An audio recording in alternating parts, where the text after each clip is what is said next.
So we got another one in for an all-wheel drive conversion.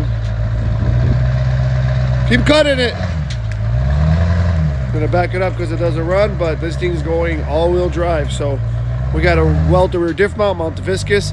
You're good. Keep going. All the way from Wisconsin. You got some room? Yeah. So, all right, everyone. So we got this EM1 in here for an all-wheel drive conversion. The guy did some of the stuff like the trailing arms and all that. So what we're gonna do is we're gonna mount the Viscous, mount the rear diff, put the transfer case on. We already built this trans, so I personally built this trans for him. I think it's a GSR gear set we put in here. So it's a CRV all-wheel drive trans with a CRV gear. CRV trans with a GSR gear set that we put in here. Still stock gears, not aftermarket, but that's what he's got in there for now. And like I said, it's gonna get the wagon Viscous, and it's actually gonna get a CRV rear diff. So stay tuned. We're gonna show you how we're gonna mount it and get it going. All right, first things first, he has the radium fuel cell that wasn't mounted or anything, so I just took that out the trunk. I got to cut out that little section to clear the diff back there, and then he's got this nice aluminum plate here from Jackspania. It's got 2 bolts on the bottom, 2 on the top that you can put in with riv nuts. And then also, if you don't want his name on there, you can take it off. There's just 2 bolts there. I mean, you got to support the guy. He made you a nice piece for an affordable price. But if you don't want to rock his name, take it off, put whatever name you want on there. But it's pretty cool being riv nutted with 4 bolts, so you can just pull that out and off to get to the top 2 bolt holes up there. I'm sorry, the top 2 bolts if you ever got to service or take off the diff. All right, so we're under the car here. So customer installed his Hub City trailing arms and his Hub City diff brace. So he did all that part. So what we're gonna do here is we're gonna bolt on the CRV diff. I gotta actually still take it apart and do the clutch locking block and all that. So for now, I'm just gonna bolt this up here so we can get it for mock-up. So we gotta bolt that CRV diff here. He cut a little hole, but I think we might need to trim a little bit more. Obviously, we're gonna have to cut a little bit here to clear. So we gotta mount the diff, bolt up the drive shaft. He got the front end already done at his drive shaft shop. So it's got the CRV end on it. So we'll be able to bolt it up to there. So we're gonna bolt that up, find out where the Viscous wants to be. Sometimes you guys have to drill out these spot welds and cut these out to get the Viscous in and out. I believe on the wagon you don't need to do that, but on the Freelander it's so big that it gets close to here. So we'll get that going and we'll show you guys where we're at. But like I said, I'm gonna clean up his cut over here, bolt the diff up, and mock everything up. Right now he's got these little stubbies in the axles, because obviously you don't want to transport the car or move it with no axles. You'll spread the wheel bearings apart, you'll ruin them. So, all right. Oh, and obviously I got the T-case. I don't know if I showed that. I just popped that block-off plate. He had the Translab block-off plate on there. So I popped that block-off plate and I just threw the T-case on. So I got a note to him that he has to fill it back up with fluid. He has to take the car back and send it to get wired for the fuel pumps and get it tuned. He's got a good friend of his does all that. So he's gonna end up remaking the exhaust also, because the exhaust was from here through the tunnel. So now he's gonna end up remaking the exhaust, oval tubing to clear, and then he's going to fill the trans back up, finish the fuel system, run fuel lines, retune the car, button up all the little things. So we're just kind of doing like the all-wheel drive part where Viscous mounting, the diff mounting, and kind of like the fab work for him. So all right, so I'm at the part where I'm trying to bolt the diff up and I can't bolt it up because it's hitting the ground. Very, very common issue.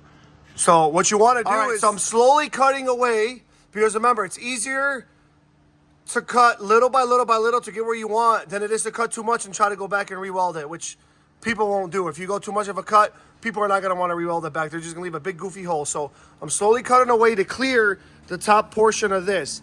It's got to clear the top portion of this and enough room to get to the bolts on the bar. And you don't got to worry about the cut, because that's going to end up covering the cut. Okay? So, but it's good to go little at a time. So I'm slowly cutting and massaging this area up to get it to clear. I'm still not there. So I'm constantly lifting it, checking, lifting it and checking. So I'm almost there. Let me show you guys how much I need on an EM1 chassis with a CRV diff and the Hub City mount back here. So if you have an EM1, the Hub City diff brace, and a CRV diff, that's how much you're gonna need to cut if you have all 3 items like we're doing on this build. You can't run a different brand here or a wagon diff and be like in an Integra or another chassis. This is just specifically me showing it on an EM1 with the Hub City diff brace, CRV differential, and an EM1 chassis. So stay tuned. I'll show you how much I have to cut out. So I'm actually able to at least put 2 bolts to kind of show you guys what's going on, but this is what you got to clear. Got to clear that top hump, which we cleared. It's touching back here a little bit, so I got to trim more there. And then I'm not able to put these 3 bolts back in. I'm only got these 2 leaning a little like this because it's still touching. But I want to show you guys for reference. It's just mocking up and testing. So let me see if I can put my light up there. You see how it's touching back there? So, and then this bar here needs to get welded all the way across from that frame rail to that frame rail. So you got to be able to get to that bar. I'm sorry, those 2 top bolt holes. So it'll look better as I proceed more and more with this process, and you'll be able to understand it. But somebody's going to benefit from watching this video, and it's going to help them. But just showing you how I do it. I slowly inch my way. Check it out. This is the plate that goes here, and then the square steel goes there. So here's a bolt. I can't get to the bolt. I can't get the bolt in there because obviously I got to keep cutting up. So left to right, I'm okay. I'm very happy with that. Basically, when I take this back down, I'll try to perfect this cut as perfect as I can, whether I'm using a cutoff wheel, a sawzall, whatever I got to do to make the cut left to right look great and nice for the customer. That's what we'll do because we don't want no crooked, crappy cuts. And then now I'll slowly go upwards until I can clear to put this bolt in, and then I'm gonna have room for this bar. And obviously you have to cut more because you got to be able to tighten these from the inside. Once this bar is welded here to go across, you won't be able to get to that bolt. So, but like I said, guys, just inch your way with the cut, and then at the end you can go back and make the cuts perfectly square and true and clean. For now, you kind of want to rough it in. All right, so I was just able to place that on just for show to show you guys. So look, you could technically get this bolt in and out through the top here. You know, once you cut more of it from the top, you can kind of access the bolt through here. It's tight, but you can get to it. So if you end up putting this aluminum plate on top, you might not need to take this in and off every time to get to the bolts. You can just permanently bolt that down or weld it into your floor. Like if you want to make this out of steel yourself and just stitch weld it across the floor, seam seal it, and paint it with the floor, that's fine. You'll still be able to access the bolt holes through here. Every chassis is different. On this, I'm gonna be able to access the bolts through here or through inside through the trunk floor area. So either way will work. But because the customer has this, I'm gonna inch my way and make the hole a decent size so he can get to it either way, and then it's gonna get covered by that no matter what. So it's not a big deal. I know some guys don't like to cut, so they like to bash with the sledgehammer. So you can bash it enough to where you can still reach it through here, because obviously if there's no hole, you can't get to it from in there. So when you bash it, you're forced to get it through here. So I'll keep updating you guys as I proceed further and further with this. All right, so that's my cut as of now. I don't consider that a nice, perfect cut. It might look good on camera, might not, I don't know. But that's my roughing cut to make sure that the diff clears. Once that's good enough and I'm there for final assembly, everything will come off.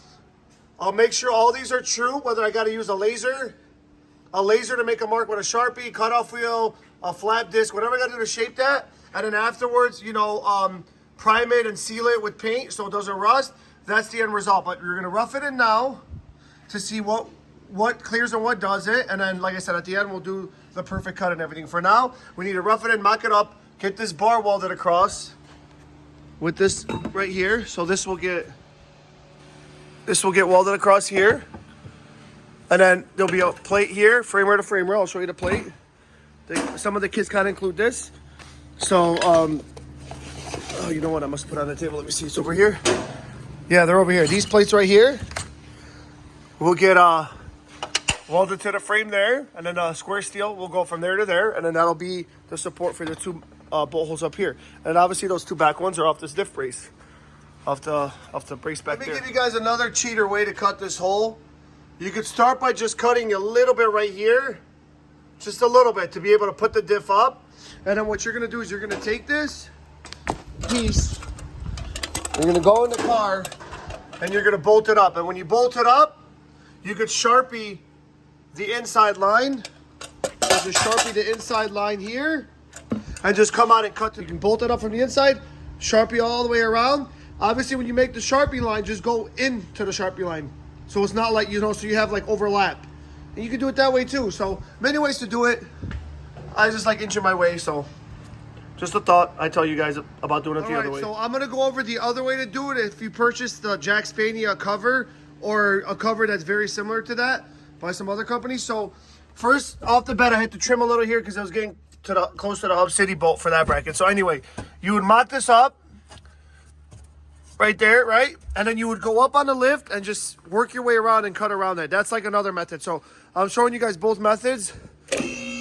So I'll lift the car up right now and I'll show you what I mean. This will be the second method. The first one was me inching my way to barely clear it, and we're good. So technically that cut right now that I just made is enough to clear the bar across, clear the diff mounted and everything. I shouldn't need any more cutting. But if you want it to look like more of a uniform cut, like it's just a big square, and you're gonna have this cover to cover it, you can see how close I am here, right? So that edge is perfect right there. See, I'm at that line. So I can just continue to go down and square it off here. This one, same thing. I got maybe, I could put my finger maybe another 1/4 inch. So I'd go 1/4 inch over and go all the way down and cut it down. That's the other method for that plate. That would be like if you have a certain plate from a certain manufacturer to use. So let me move this out of the way, right? And then this is how I did it to clear without a plate. Like this is enough to clear left and right here. And the reason why it looks like the letter T is because now this top brace here, this has to clear and the bar that goes across it. So when I go to bolt this up, see, now you see how that clears now? So remember, this when this sits up here, it overlaps a little, see? So I have to clear that piece. And then now the bar can clearly have enough room to go from there, from this rail to that rail. Does that kind of make sense, guys? You get it now? So this would be okay if I didn't have that plate. This is enough to clear. I would clean the cuts up, seal everything with either paint or primer, call it a day. Now, because I'm utilizing this aluminum plate from Jack Spania, I'm able to like make the hole bigger so it's like more of a uniform cut, like one big square instead of a T here, and then you're good to go. I mean, I might even leave it like this with that plate. Like you shouldn't need to cut more, but I just don't want to leave any sharp edges, like sharp corners like that, in case the customer's ever servicing the diff or any other mechanic or tech. So I'll just cut this all the way down and make it one uniform square cut. But like I said, you don't have to do it. Right now, if you didn't have that plate and you just wanted to cover this up with your own plate, then you can make it. But because we have that big hole for that plate, I'm just going to follow that big cut, and it's going to look nice and uniform as a big opening. So just another way. I showed you both methods, inching your way slowly to barely clear it, and the other method where you can just trace out the big one and call it a day. So, I mean, I think it's like $80 for that piece. So it's worth it in my opinion. I'd buy I'd buy that piece and run that in my all-wheel drive car personally, to be honest with you. So I just want to explain this a little better in conclusion. So I'll put this back up here right where I want it. I might even drill the holes and riv nut it already. And then I can just come back here and then follow this line. Trace that all the way down. That's a clean cut. Same here. Trace that down all the way, clean cut. And then, you know, everything else is done back there. It becomes a cleaner look with that cover. You know what I mean? All right, so I got this pretty much centered and eyeballed as best as I can with my eyes. Because obviously the fuel cell is going to cover it. So it's not crucial about putting a level on and everything. Like, you're not going to see it. But my eyes are pretty good, I would say. So that's centered as best as I can. I got self-tappers in there. The self-tappers are actually smaller than this. So I have a guide hole. So once I take that off, so basically what I did is I centered it with self-tappers where I wanted it perfect. So when I go to take it off, I'll see the holes from the self-tappers. I'll make them bigger for these riv nuts. I'll riv nut, and I should be able to put it right on, and it should be like butter right there where I want it. So beautiful piece. I like it. I got to go ahead and take the spot welds off that little bracket on top there. It's kind of not zooming in, but I got to take the spot welds off that. And then before I put that on, I kind of want to spray so it doesn't rust any of that exposed metal. But very happy with how this piece bolted up and looks, man. Like the shape and everything, like it fits the uniform of the body really well. So now I'm just going to go under, trace it out, and just cut that perfect big hole for that and call it a day. That's the way I'm doing it on this car. Earlier, I don't know if I showed it. I'm going to show it before or after this part, but earlier in the video, I showed you how to do it if you didn't have this plate to kind of inch your way just to get enough to clear. With this, you can just cut a big enough hole because it's going to get covered by that, and you're done. So 2 ways for you guys to do it. There's almost a finished result with a perfect size cut. I left this little lip here for structure because it kind of helps, so I don't need to go that far back here. I did, but those I didn't. The left and the right cuts are beautiful. This last and final cut, I'm going to go through the top so I have a better angle to get that a perfect cut.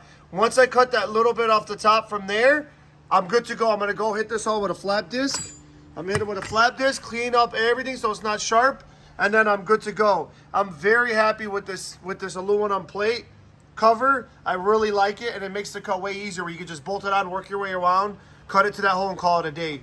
When you don't use that plate, you got to do my first method, which is inching your way to it and then eventually making your own cover. Some guys even leave it open and they never cover it, but covering it is the best thing to do. So there you go, guys. So I took my flap disc, And you guys can spend as much time as you want getting this perfect.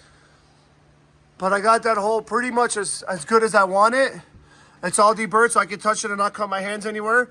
And like I said, this is going to get covered by that plate on top. So you don't have to go too crazy. I mean, this is a customer car, so I'm trying to do my best to deburr it and shape it. Now I'm going to hit it with some primer so it doesn't rust.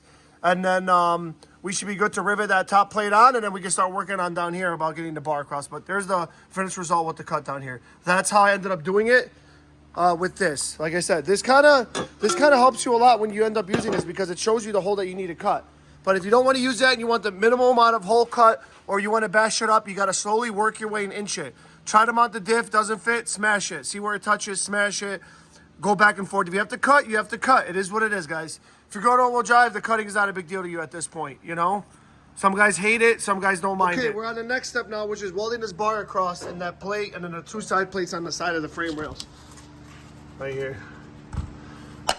Right? So check this out. Left to right, it's centered because of this piece here. You can't control that. But up to down, I'm sorry, up and down, you get control through the bolt holes here because they're kind of bigger than normal. So they give you that swinging room. So you have to determine that angle. You could put a magnetic pinion angle thing here and measure it out. I eyeball it real close. Sometimes I put the magnet on it and see. But I'm so good with my eyes. Like, I know where I want it to be. And anyway, but you can use a pole jack. I got my pole jack there. Or you can use a jack on the floor if you're doing this on the floor. But you want to pitch this up or down how you want it. Like, obviously, that's too far up. Kind of sagging down is kind of where I want it to be at. But I just a cunt tear up is what I'm going to do. And then I'm calling it a day. It's going to be perfect right there. I've done so many of these. And even when I put the pinion angle, when you try to get zero angle, it just shoves it too far up. I don't like it. So I'm going to do it how I like it, but like I said, this is what I'm going to do. I'm going to put a pole jack under here, and we're going to tack all these in. We're going to grind down this. So this bar will kind of go up next. So let me show you guys here. Bolt that up there for you guys real quick. So that bar will go up like that. And then we'll figure out the up and down, and then I'll tack it here and here. And then it gets welded off the car, and then now I'll Sharpie this to see where I need to grind. So we can grind, we can weld this to a nice grinded clean metal, and then we'll go from there. But that's the next step after you mount the diff from the back part and cut the hole. So this is the next part. All right, so I got the angle that I want, the height. I'm coming at it sideways and looking. So I tighten these all the way down as hard as I can. So essentially now, when I lower this, it doesn't even move. It's like I can't move it up or down because I already tightened those with that plate that it had. So I can take the pole jack out. I can set that bar across and get everything tacked up and ready to weld. So I'm very happy with that angle there. Like I said, I do like a side view. You could also do the magnetic pinion angle thing. Like I said, I stopped doing that. There's no need for it. I was kind of like overthinking it before. But I kind of eyeball it to where if he's ever going to scrape on the ground, where the dry shed's going to come. Because if you go too far up, it's going to hit up here. And then you're tilting this too far of an angle for the U-joint. So like I said, I've done enough to know where I want it. But guys, just eyeball it as straight as you can if you don't have the magnetic pinion angle or whatever tooling, you know. Just try to do your best. If you have a level, use it. I mean, like I said, I've done it so many times. I know exactly where it needs to be and ends up. All right, so check out this dilemma I'm having, guys. So with these innovative brackets, let me zoom out. They sit too far down, so it's gonna sit too far down from the floor. Look at that drive shaft angle. Do you see how it's going up? So that side's high and this side's drooping down. He wants room for an oval exhaust, and we don't want this hanging from the floor. This is from this point of the framework right here, this point right there, down to that is 2 inches. I measured it. That's too low. So what I'm going to do is I'm going to ditch this innovative bracket. We're going to take this flat stock. This is a piece already cut that's wrong, but it's going to basically get welded across like this. And it's going to basically allow me to go up on the drive shaft, so I'll be able to tuck it up higher. But the thing is how is it going to bolt here? It won't work, right? That's when these come into play, the S1 brackets.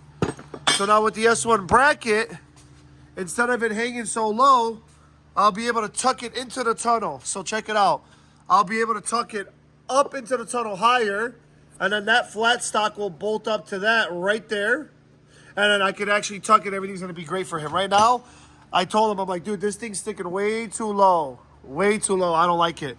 I don't like this setup. So He's gonna end up having to return those or sell them. That's on him. And then I'm gonna go with my tried and true flat stock method, and I'm gonna tuck it up. So you'll see right now the before and after. Like I said, here's the before, how it'll be. So it'll be like that, hanging pretty low. And then at angle, you see that? Like, let me see if I can go up higher. See that? Do you see how the drive shaft comes down towards the middle and then it goes up? So check out the other method. Let me get it all mocked up. 1 sec. All right, so check it out. So look at it now. See? Straight level. And it's not even hanging now. And then there'll be a flat piece of stock metal to go from here to here so we can bolt it. And this is what would happen if we use this. Like, look how much further it would have sat. That's how much further down it would have sat all the way in that opening. So look at that. That's how much I'm saving it by not using that. Utilizing the S1 wagon ones, and I could tuck it into the drive shaft tunnel. And then see if I can get a good visual. Look at that. Like straight as an arrow inside the tunnel. And it's not hanging down. So like it's coming from here and it's going straight. As opposed to where this was, it was like trying to tuck it down, and that's going to sit too low for him. And then he won't be able to run an exhaust next to it. So now he's got more room. And like I said, like as like a little, you know, this is too long, I have to cut it, but basically this is how simple it is, guys. You just bolt the stock from there to there, and then that's able to bolt up there like that. That's literally it. Like, you don't got to overcomplicate anything. And like, I feel like these right here overcomplicate it. And then they want to give you some riv nuts so you can riv nut it. You definitely don't want to do that. It'll fall right off. You want to at least weld it. So that's not going to get utilized. And you saw the before, this is the after. Look at that. It's all tucked in the tunnel up beautifully. So that's how I do it, guys. Free for you to do whatever you want. That's how I would do it. I would not use those brackets. I'm going to tell them I'm not, and I'm going to do it this way. And he already said it's up to my discretion to figure it out and do what I like. Do what I would do best, like if it was my own car. That's how I would do it. So the mock-up diff is off, and we're actually putting the real diff on. So he bought the clutch locking block, which makes this a very, very easy install. So let me show you how this works. You take all the clutches, everything out. You got the clutch locking block. You have the flat side and this side. So it goes down this way. Just like that. So then that allows this part that's sticking out to go down. So you got that in there. That in there, boom. And then basically, where is this? This goes on here. And that's it. You silicone this with Honda Bond, and you're good to go. If you don't know how to get to this point and you want to know how to remove the fangs and all the stuff underneath the pump, go to my YouTube video, and I have one on the ramp and the non-ramp of how to do it. This is just how to put the block in here and the orientation, so you know. But I have a video, 2 other videos on how to do this, so check it out on YouTube on CRV Diff. All right, guys, so we got everything finished. I got all that with some flat black so it doesn't rust over the welds, but that's how that worked. So we welded that, we welded that, we welded that across. We got the Jack Spania plate on. We hit this with some black paint so it doesn't rust, and then this is my viscous mounts. So that's how I ended up doing them. Look at that. So now it doesn't sink down and sit low, as you saw previously when I posted. So these are how I like to do my viscous mounts. So finished result. I got to bolt the diff up in the drive shaft when the paint dries, and I'll show you that next. All right, let me show you guys the finished result. Look at that. Straight. I don't have the back half. That's the measurement I got to give them, but I ended up spacing them up a little bit because of that little part in the middle. So I got some thick washers. I'll show you the washers I used. The viscous, like I said, that's how I mounted it, like that. And then here's the rear diff setup. There's that hole we cut, perfectly covered up by that Jack Spania cover there. Everything's all primered, so nothing will rust. Customer can paint his whole floor or whatever color he chooses. CRV diffs on beautifully. And yeah, now I got to give him this measurement from that shaft to there so he can get the back half done. And then look how straight that is. And these are the washers I use for the to space the viscous. Was these thick washers I got from Ace Hardware. They're like extra thick washer. And then what that allowed me to do was space that up a little so the middle has a gap, which I have no problem doing. And tuck the drive shaft up a little more, which I wanted. So that's the end result, guys.